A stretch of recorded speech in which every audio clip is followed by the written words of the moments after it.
Oh, this is going to be too much fun.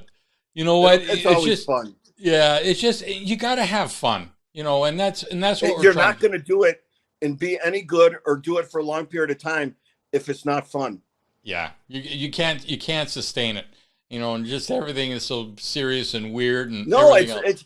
I mean, one time you said something to me in Chicago when we were eating at a steak place, Gibson's. Gibson's, yeah. And you had gone to a class in Chicago, which is a testament to you that you still love to go out and learn. And it had to do with the brain and how every single thing that happens starts in the brain. Yeah. Yeah. And I think about that all the time, and I use it all the time, because if it's not fun, if there's not some type of pleasure center that gets signaled, our bodies won't do it. Our brain won't secrete and excrete and make body parts work with heavy weights or high reps or high endurance or whatever. It'll shut off and won't let you do that. I know. And that's the important part. I talked to Scott Stevenson yesterday, and I said, you know what? Training is like dancing. So many people want to get to the, to the competition, and they miss the journey of getting there. It's kind of like dancing. You know what? The purpose isn't to get to the end of the dance. The most important part is to enjoy the dance. And right. That's one thing that you've always talked about. Can we talk about, some of your fitness, or not even fitness, your powerlifting, aspects, and what were some of the memories that you've had, your greatest memories within powerlifting, in the gym and actually in competition? The competition was fun because I got to meet people and have fun with all competitors from all over the world and in my own country also. I enjoyed being in the gym the most. Yeah. Because we all go to the gym because we want to be bigger and stronger, or look better, or however it is. And it becomes our biggest mental outlet that we all have.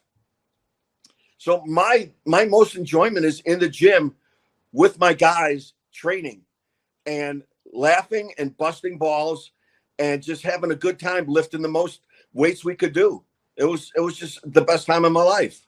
I still enjoy it.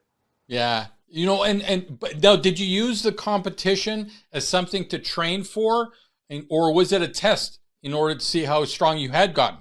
It was an end goal as far as showing what I could do for myself, because I never really gave a crap about what anyone else thought. I did this for me. And I mean, of course you have people along the way that help you, your training partners, your wife, girlfriend, your parents, your other family, but you really do it for you. It's not like anyone can say, I'm going to spot you and lift the weight up for you. It doesn't work that way. But I enjoyed training in the gym so much that I probably could have peaked a little bit better for contests, but I just enjoyed the training part in the gym so much. So at a meet, whenever I went to a meet, it was, I'm going to have a lot of fun. There's no bigger pressure that anyone can put on me that I put on myself already. I have my first attempt in. If that goes well, I know where to go. If that goes well, I know where to go. If it doesn't go well, I know where to not go and where to go also. So it was just like, I'm going to do the best I can on the day. In the gym, everything was set, pre-numbered. I knew what I had to do, and I was going to get it. The gym, the meet was different because you don't have all your guys around. You're in a different place. You have different bars and weights. You're on a time schedule. You have equipment checked. You have all these other things going on that are not in your control. Now, would you also find that the competition was fun for you? I loved it. I mean, it's what I did. I mean, I enjoyed training more, but at a competition, when I hit my first attempt, I knew I won. Oh, wow. So then it's like, okay, Eddie, what do you got in you today? Right. Then it was fun. The first attempt is never any fun because you're worried as shit about everything that's going to happen wrong. You're more apprehensive. I've said it before that, being apprehensive will save your life, but fear will kill you. Ah, that's a t-shirt. If you're apprehensive, you may take something a little slower or not as aggressive, but if you're scared, it's going to take you out of your groove. It's going to make you do it way, way different. and that's when bad shit happens. So how do you choose the first attempt? Because I've just seen so many people bomb, and once you bomb, like, I mean, it could be a bad day. Would you alter your first attempt based on how you feel in the warm up, or would you have it in your mind as far as, yeah, I'm going to be able to hit this? I already knew no matter what. I based it all on my training, and my training was based where I'm not going to max out in training. I'm not going to leave everything in the gym. I'm not going to be burnt out by the time I get to the meet, whether it's, my CNS or just, complete mental breakdown. So I know that I'm going to undertrain almost in the gym, and I'm going to go there fresh. Now my mind is fresh. What happens when your mind's fresh? Everything good. Right. Now, so like in my last training cycle, if I went up to like 980 for a double, I knew that I could open up at 920, 930. Okay. Which, for most people is, 17 and a half kilos or 422 and a half. And I knew that was going to be easy as hell. It's just how easy, how did it feel? How did the walkout feel? How did the setup feel? How did everything feel? And then I know where to go. And it's usually going to be a pretty big jump. So what would your second attempt be then? Anywhere from 980 or, 442 to 455. Okay. Kilos. So 980 to 1,000. And then the third would be something that you would attempt. Based on whatever that felt like. Okay. What am I good for the day? The problem people have when they miss openers is they set their expectations so high and they don't base it off of how they felt in training. Right. Like I can't open up at 980 and then jump to barely over 1,000 because that's way too heavy an opener as far as percentage is concerned. But you can open up at 500 if your max is 550. Right. So you get away with percentage. that. Yeah, it's always a percentage. And so you would finish the squat, and then you'd go into the bench, getting a little bit more tired. When you go into deadlift, how would that feel? Not bad at all, because it's called being in shape. I was just in shape. And you also didn't miss reps in training either, did you? No, not unless I like did a little tweak on like a calf muscle or something. That then I knew that everything was okay and I could continue at what I did. If there was, I made my training cycles long enough where I could have what the cool kids call a deload week. And we'll send I have to pay Louis Simmons $50 every time I say that, I think. Exactly. So, it was enough weeks where I could have lighter weeks in there just in case, or if I was feeling a little bit overtrained. Okay. And how much time would you take off? I've heard different stories as far as the amount of your last heavy workout to the competition. That would be 7 to 10 days in the to squat, 14. My last heavy one in the squat was about 12 days out. Wow. But I'd have a squat day at the beginning of the week of the meet at usually somewhere around 550 pounds for a couple triples. And then in the bench, my last heavy one was 10 days out with the same thing of the meet week. My last deadlift heavy workout would be almost 2.5 weeks out. Seriously? It took so much more. So you would literally almost take 20, 21 days off. Yeah, from the last heavy deadlift, sometimes you can have a light one in there or something to keep your groove or stay tight, but you can't train heavy. The deadlift, because there's no rebound, there's no eccentric portion. It tends to peak a lot faster and sooner than a squat would. Oh wow, well, that's brilliant. So my deadlift cycles were always a little bit shorter. Huh. And I never even thought of that there is no eccentric on the deadlift. No. It's just bam. Yeah. And that's really hard on your body. So that's harder on the nervous system than doing eccentric and concentric. Yeah, where's your own natural spring? You don't get it. Right. Yeah, you don't get a bounce, no plyometric, no reflex, no nothing. Nope. Wow. You know what? After all these years, I've been competing 40 years. I never even thought of that. There is none. Yeah. That's a Sometimes shit just pops in my head. that's a t-shirt. Yeah. It's No. legit too. Now, what are the common mistakes that you see, say, a regional lifter, not at a national level, but a regional lifter make? Are they training too often? I'm seeing a real trend of people squatting and deadlifting heavy, Yeah, two, three, volume four is times really a week. high.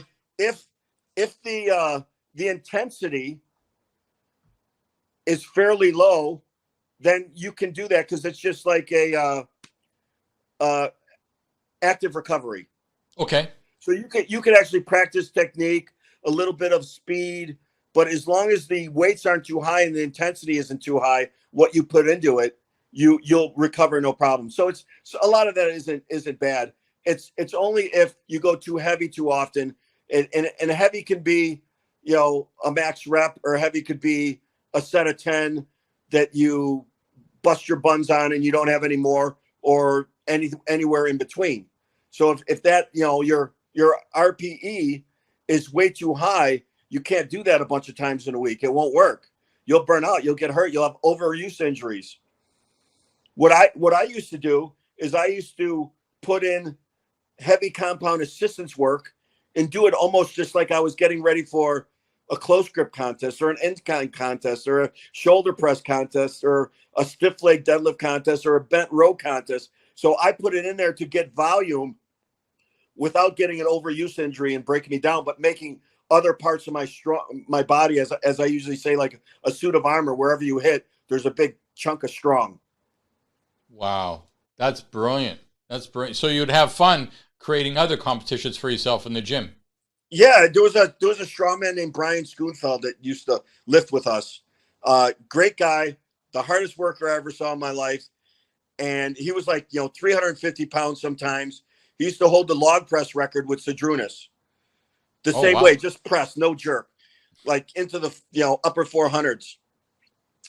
And we used to have bent over row contests. We'd have a training cycle of, I could beat him in the squat and deadlift, and we would have bent over row contests because we could come closer than that. So it would be like taking the same weight and this who could do the most at the end for a double. And that, you know what? That makes it fun again. Exactly. You got exactly. If it's fun, it lasts a long, long time. Yeah. And it makes it enjoyable to go back in and you have the camaraderie and you can build it up, on different aspects. It's not just the squat, but you can have that. I know Kaz did that a lot too. He was always seeing what he could do. And Bill was extremely competitive with every single person on the planet, even if it was a 10-year-old girl. That's true. Now, so with the volume, so your week, as far as what I've seen in the seminars, your periodization would be about 10 weeks, correct? Anywhere from 10 to 14. From nationals to worlds, it would be, I didn't have as much time, so it would be shorter. And then after nationals, I could get 2 to 3 training cycles in with like no equipment. I changed my squat around to make it a high bar close stance, which worked my weaknesses better. I changed my deadlift around and do like a deficit stiff leg deadlift with no belt, pausing them on the ground for 9 or 10 weeks doing that. And I had enough time to do a bunch of training cycles where I could actually really get strong to where I wanted to, not just try to peak for a meet. Right. So you'd intentionally try and develop it within the gym, and so that you could build it up so that when you did go to the meet, you were ready, but not burnt out. If I knew whatever exercises were stronger, I knew for 100% fact that my list would be better by the end of the training cycle. Now, what techniques or strategies did you use as far as for injuries? Tweaks in the shoulder, low back, knees, I know that you've had I had a chiropractor that I could go to that was less than 5 minutes away, that luckily I got free service from, and named Dr. James Stockson. Oh yeah, James, yeah. I could go to him like 4 or 5 times a week. And I had a guy named Boris, a big, heavy Ukrainian guy who was my masseuse, who learned a lot of stuff off just working on my body. and I would go to him once or twice a week at least too. So even if I didn't feel anything, I always did that as preventative medicine, which people forget. You know what? I think they really do, especially when you get into the heavier loads. You know, if you're squatting 7, 8, 900, 1,000 pounds, that's completely different. Now, would you change your, because I've seen it with, Brian Carroll and Ken Wetham and a number of people that I know as far as lifting the heavier weights, and the heavier they went, they tried to always keep trying to lift heavy without building in the restoration time. Would you, the stronger that you became, as far as when you're squatting 5, 6, 7, did your program change when you started squatting 8, 900, 1,000 pounds? No, because I continued doing all the same assistance work. So I was in shape to be able to handle it. The rest of my body was in shape. What we just talked about, what I did all these other exercises in the off season and some of them during season, is my whole body was then strong. So it's not like when I went heavier in the squats, it affected my lower back more, or it affected my upper back more, or, deadlifts affected my hips or hamstrings more, because I always did all those other exercises to a high degree and kept them in there. So I was just a bigger, stronger version of my lighter self. Now, would you still squat, bench and deadlift during the accessory, or would you add that in later? No, I would still do it, but I would do a different form of it. So my whole off season wasn't a regular power squat. It was a high bar close stand squat. Oh, really? You would change it up? Yeah. Yeah, because that was my weakness. I didn't like front squats. I couldn't use enough weight to transfer over, but I could do a high bar close stance, more Olympic lifting squat. And my bench, I'd do it my feet up in the air or on the bench. My deadlift, I would switch to nothing but stiff legs for at least 9 weeks with no belt, off a deficit, pause them all on the ground. And so you would go to conventional, even though you went in competition, you'd be sumo. Yeah, I would do first I would do a cycle of stiff legs, and then I would do a cycle of conventional, and then I had enough time to get ready for sumo. Sumo, I only needed 6 sumo workouts to get ready for a contest. Now, I've heard that it can be a mistake to continually do sumo in training, just as it's so hard on the adductors, and you can get some real adductor strain. I made my adductors really strong. I could sit up against the wall in like a lotus position, and my chiropractor would stand on my legs, and I would just go up and down until I hit the floor and just play with him. And he was 200 pounds. I would just play with him there like that. Holy smoke.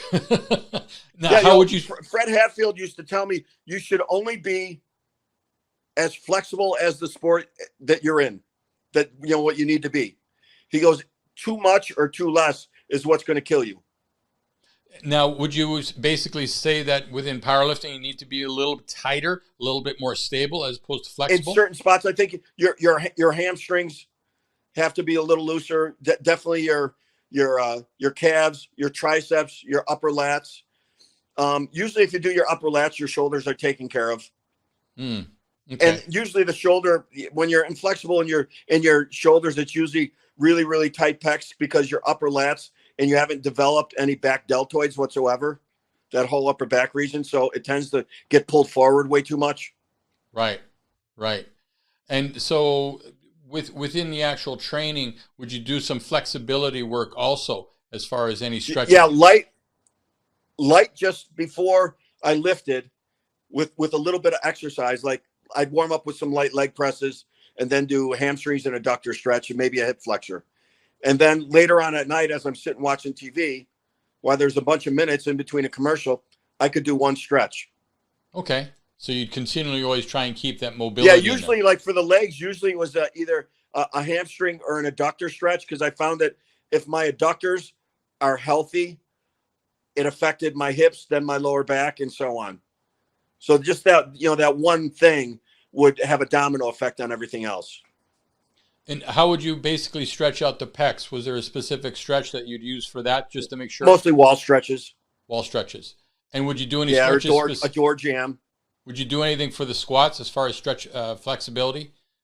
Quad stretch? Just as long as I stretch my hamstrings, adductors, and sometimes my hip flexors, it was no problem. And so for the adductors, you would do the lotus as far as both feet together and just press down? And you found Yeah. that the most effective. Or I would do it the opposite way and put them against the floor and lean forward. Oh, okay. Okay. Because then you got a little gravity helping you pull them down, your own Right. body weight. And what about hamstrings? What would you use for that? Straight leg? Fuck yeah, just a barely bent leg. And that's even if I could touch my feet with my long ass arms. You know what? Here, Australian strength coach Sebastian Orab actually had a comment that I really like that I use, that I steal from him all the time, but I give him credit. And that was, if you can actually do an exercise in perfect form, full range of motion, that is a form of therapy already. Yes. Yeah, I agree. And I never thought of it that way, but credit to him. Well, I think the important part is that you have to warm up the motion of the exercise. A lot of times we're going after the muscle, but a lot of times you need to actually go after the motion that you're going to be doing, and we don't warm that up a lot of times. So that's the motion takes care of the muscle. Yes, yes, but I mean with a light weight. So a lot of people just start slapping on weight too quick, without necessarily. And then they wonder why their form sucks. Yeah. Yeah, starting too heavy, or even just warming up with the. Now, would you ever just warm up with the bar? Say you're squatting. Only to get under it for my shoulders. That's about it. Okay. But other than that, it was when I was strong. It would be 1 red on there, 3 reds. So it'd be like 75 kilos. Then it would be 175 kilos. Then it would be 250. Then it would be 295. Then it would be something like 340, and then so on. So when I was healthy and my technique was good, when my technique was good, meant my body was really healthy, and I'm already good to go. Wow. Now, one of your early mentors was Ernie France, was it not? Not really a mentor as far as lifting as much as I used to go there on Saturdays when him and a guy named Bill Sino and Dennis Reed and Sam Mangialardi, these were all like world record holders and champions. And I was this young little kid. And I used to go there and just do my deadlift workout. And I did my normal deadlift workout when they were all like doing all 3 in the same day, like all the old school guys. But I would sit back in the corner and just watch them. So I would get there early and watch them. Watch what was good and what was bad about it. And then the only way I learned how to train was watching and by feel. If it felt good, it was good. Do people not understand that or accept that as much as far as the feel aspect, the groove? No, especially now because they watch too much social media and they try to be like somebody else instead of finding their spot and saying, this is what feels good. This is what feels normal for me. Normal is different. I told this before, is I was in a chiropractor naturopath, Dr. Bo Hightower's office in Albuquerque, New Mexico. He's the doctor for Jackson Wink, for all the fighters and stuff, the best fighters in the world, some of them. And I looked in a magazine, I saw a picture of like four to 6 MRIs of hips. And I noticed that everything was different in each hip, just slightly. And I was like, well, just if you and I were the exact same height, exact same build, we still might have a different squat, bench, and deadlift stance because how we are on the inside. Just that tiny little bit of an angle of a hip can mean a wider stance, a flat shoe, a weightlifting shoe, a closer stance, a high bar, a low bar, a close bench, a wider bench, an arch, a flat back, deadlift, sumo, how you point your toes, all that. And it all only depended on this much of what on in the inside. So when I watch someone lift, I go, how does it look? I can usually tell how it looks for them. And I can tell how it feels for them too. And most of the time it's like one little change that has a domino effect. Like instead of trying to pick up your upper chest, pick up your sternum. It locks your shoulders back, locks your upper back, but it also locks your lower lats, which picking your chest up doesn't do. Doesn't do it at all. I mean, just try it right now. Pick just your upper chest up. Yeah. Now pick up your sternum. Oh, okay. Yeah. See how that is? Yeah. It locks it in. 100. So, and a lot of trainers now that you would see online would say, oh, we have to do these 3 activation exercises and these other 2 things are weak, that we have to work on this, instead of just, usually it's from a positional standpoint that you have a breakdown, not a weakness in strength. Wow. That's a huge distinction. Look at a runner. Yeah. Look what happened to someone, especially a sprinter. If they know exactly how many strides it's going to take them to get X amount of 9 point whatever on their 100-meter dash. If one of their strides is this much longer and their body isn't used to it, pop goes a hamstring. It's that little. Yeah. Wow. Their body and mind aren't trained for it. Which is neurological. Yeah.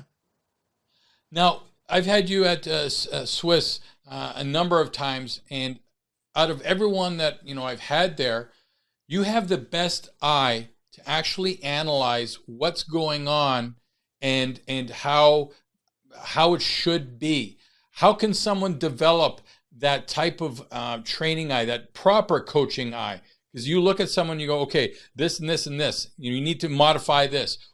How could you coach someone in order to have a better eye? Watch a video of them when they do something really, really good. Then watch them in person and watch them do something really, really bad. And then you'll watch both, look at both again and compare, and think in your mind at what point either their sternum dropped. A big, huge problem that people have is they relax their abs on when they get down to the low point of the squat. That's when they all of a sudden go down, they hit, and they go like this. That's usually because their core breaks. They don't keep it tight enough. Everyone's thinking of keeping their back tight and their legs tight and pushing hard, but they forget to keep their abs tight. It's extremely common. Now, would you tell them to push the gut against the belt? Is that what you mean? No, I don't like that, because it would be like a fat guy walking. You get a sway back, and all that weight is then on your lower back. I would say, just as Duffin and I went over it when the first time I went there, before I even started Kabuki, is just lift your sternum up and squeeze everything tight.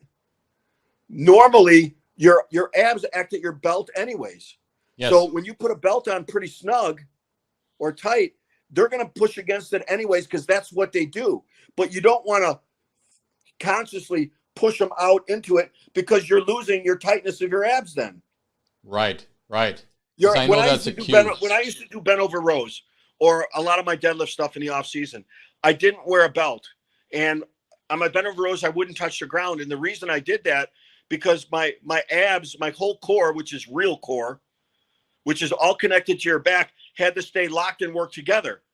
So my back and my abs would work together. Well, do they do that in the squat? Do they do that in the deadlift?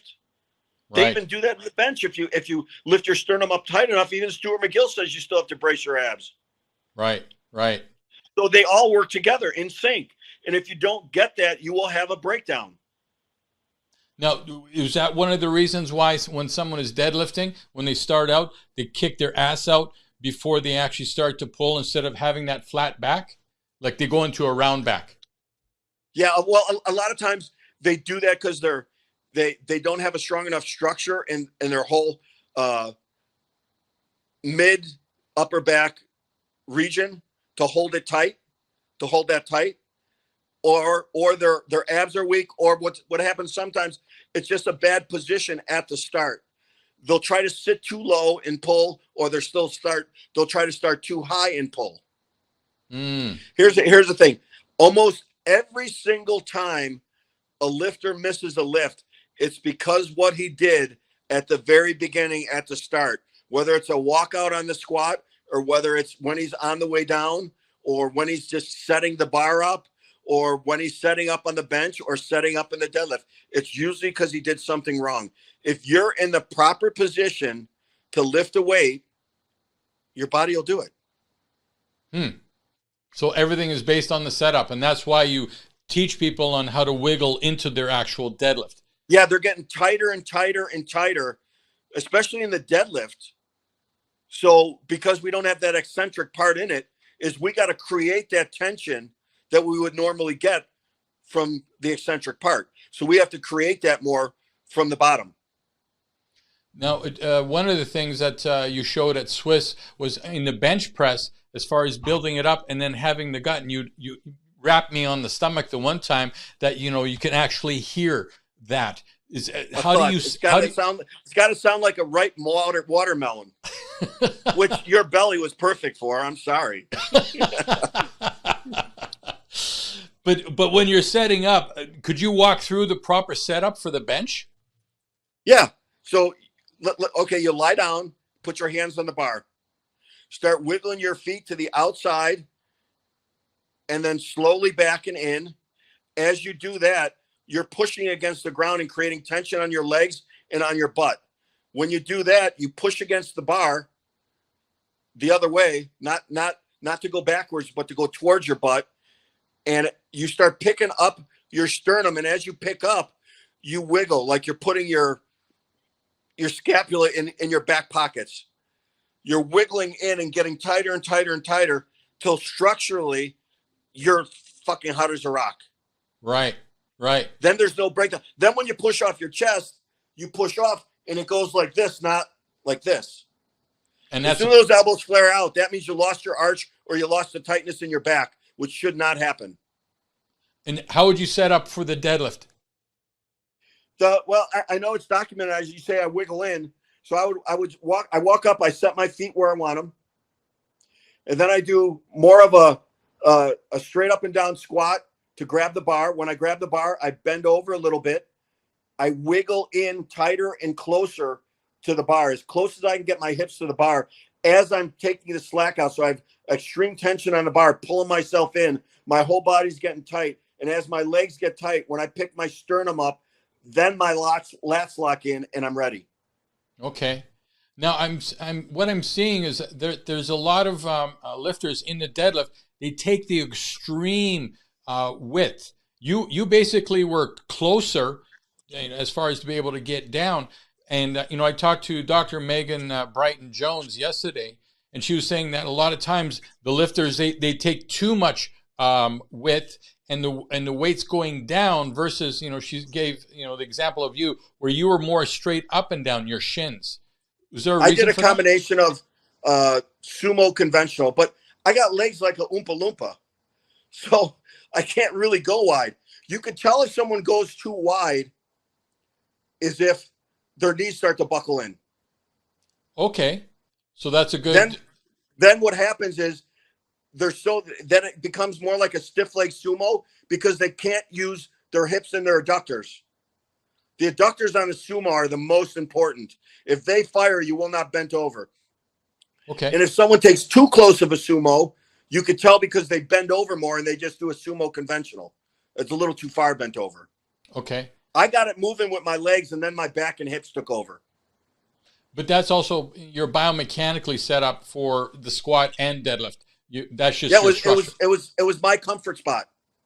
Okay. I didn't look at anyone to find my spot. I just found my spot because it felt right. So you just kept working until you found exactly what you needed. Yeah, it felt right. So I made that position that I felt my body, my mind and body accepted it. So I just made it strong. Reps and reps and reps and reps. Did you do anything specific for your grip, especially in the deadlift? Yeah, I used to, even though I had like these giant mitts, I used to do this one arm standing sideways barbell holds on an old, I made sure it was an old bar with no knurling in the middle. And my training partner would help me up with it. And then he would just once in a while tap it if it was getting way too off balance. And I got up to 465 pounds for 30 seconds on one hand. You held 465 with one hand? Yeah, standing sideways. Here's the cool thing. Stuart McGill, when I first met him and we did a seminar together, he met Stan and Efferding and myself at a place called Beats Personal Training in Cincinnati. And when I shook his hand, he held onto my hand a little bit too long. So I looked at him and pointed. I said, "What are you doing right now?" Because I could tell. He's a scientist. Well, the studies show that your grip from your thumb to your pinky, if that has a lot of, if that's fairly even and the pinky is not that weak, it shows a sign of good health. So I passed this test. But what I used to do with that bar hold is on lightweight, my training partner used to tip it one way, so it put all the weight in these two fingers. So I got these two fingers exceptionally strong. Oh, so that's yeah. a neat The other trick. ones are already strong. So you wouldn't do any wrist rolls or anything like that? Nah. I used to do some heavy when I was younger. I used to do some heavy, regular forearm curls in reverse. I mean, forearm curls. I used to go up to like 250 for sets of 15. So that was pretty crazy. And you know what? I never put a limit on myself because I didn't care what other people did. I didn't pay attention. Right. I only cared about me getting better and getting stronger. I wanted to be big and strong and, all over. Oh my gosh. That is so awesome. I love all these little But that tips. was my fun. Yeah, that's the biggest thing. Now, in powerlifting, we have to make weight classes. What was your strategy in order to make weight? If I got too lean, then it became too dangerous to go too heavy. And I just went up a weight class. And lucky in powerlifting, there's always another weight class. So I didn't have to worry. But yeah, when I got too lean and it became a little bit dangerous to handle a heavy weight, or I couldn't make the progress I wanted, I went up in weight. Okay. But say you're going to try and make a weight class, you're 10 pounds over. Would you just do the calorie restriction, or would you do some? Yeah, we didn't have water loading or anything like that in that day. It was almost like a little bit of starvation. Like it was almost like a wrestler, and just getting on the scale here and there with a steak in your hand or some fruit in your hand and judging your weight and how am I going to make weight. So I never would. The heaviest I had to drop was at 181, where I had to drop a little over 20 pounds, but I was already so lean. So like a day and a half later, even though I weighed in at 181, a day and a half later, I was already like 202. So yeah, that's a lot. That was a lower back pump. Now, what would you utilize as far as during the competition for food? How would you keep your energy up? What were strategies? Just low glycemic something, some type of protein bar, some type of little bit of a drink, nothing big. You know what? When I'd have just a little bit of breakfast, but I wasn't really good at eating in the morning of a meet because of nerves. I was just in freaking shape and I wanted it really bad. And there was nothing going to stand in my way. I already put in the work. I'm ready. Actually, that is the truth, isn't it? Is that put in the work, get ready, and just keep, you know what, you want it. Hit the numbers that you want. Yeah, I'm in shape. My body's in shape. My mind's in shape because I reinforced positive mental attitude by not missing a rep and hitting everything I was supposed to in training and not being hurt. So once that is done, your mind says you're good to go. Your body says, okay. So how do you set up your program so you don't miss reps? Because a lot of people, are they just over enthusiastic and figure that yes. they're going they're basing it on a false number to start. They're overshooting from the very start. So usually what happens is with me, I start at the back end and go down. And then if I have to, I write it back over. So I would start at the 12th week and then I would back it down to the first week. What did I do last contest? What do I think I'm capable of? Without a doubt. And then every set, every rep is figured out with every weight on every single exercise all the way down. Wow. And would you, how much, say you squatted 950 in a competition and say 6 months later, you're going to hit another competition. How much of a jump would you expect? Would it be? I usually knew I would be good for 20 or slightly more pounds. Okay. So it would be realistic, especially at that level. 100% realistic, the end number. Because if the end number isn't realistic, every number that you have set up for the whole training cycle is going to screw you up. So is it better? Here's what happens. Okay. when you overshoot that just by a little bit, even, you hit your first week, second week, third week, fourth week, fifth week. It gets really hard. By the 7th to 8th week, you make some mistakes. You either get a little pull, you become less enthusiastic, which has to do with your mind, or you start missing reps. They blame the routine. Right. Whose fault was it? Who created it? Was your fault because you overshot. But as I've said before, is I wanted to be in it for a long time. And if you're able to do 4 training cycles a year, really good ones, and make a tiny little bit of progress in almost every single big compound exercise, where are you at the end of just 5 years? Right. What kind of body do you have all over? Right. Now that body can handle way more punishment because we punish our bodies. Right. And it can handle it for a longer period of time. Now, if you keep laying down a new base every time and those numbers get greater, your top end gets better, your longevity gets better. You don't have a problem with it. So are people just impatient as far as they just want everything so fast? Yeah, they watch too much social media now, and they say, I want this and I want that. It has to be a realistic goal, or else it'll never, ever, ever come true. And also realize that you're going to do it over time. You're going to build it up, and you stay healthy then, I think. Yeah. If you truly love what you do in the gym, in your job, whatever, and you want to do it for a long time, do it right. Take the time to treat yourself right to be able to do it. What do they say? Rome wasn't built in a day. Look at the tortoise and the hare, all those different, sayings. They all mean something because it's true. It is, especially in powerlifting, and especially if you want to stay in it for a long time. Because I'm just treating so many people that they go too hard, too heavy, too fast, and then they start cranking everything possible. And then, they don't understand that, just back off. But they have this weird number that, I'm supposed to deadlift 700 by the end of the month. And I'm like, you're not going to make it. Yeah, it's not going to happen.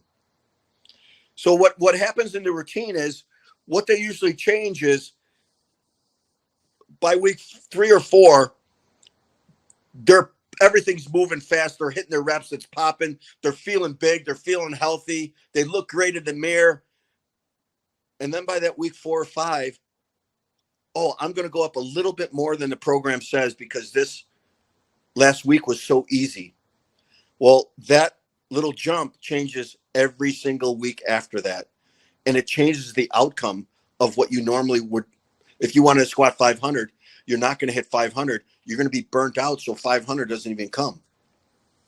I think that's one of the biggest mistakes is that I feel really strong, so I'll just crank it. Yeah, take your time. I've spotted people in the gym where I've asked them, well, how many are you going to get? How many are you going for? What's a routine call for? 6 to 8. I'm like, 6 to 8? No, that's not. No, it's 6 or 8. What does the routine call? 6 to 8. So if you feel good, you're going to do 8. You're going to bust your buns on 100% intensity set, which sometimes is worse than taking a single because reps destroy your central nervous system even more. So where are you going to go? I think it was, Mark Bell told me his wife always, after someone says something, she says, and then what? Where are you going to go? Right.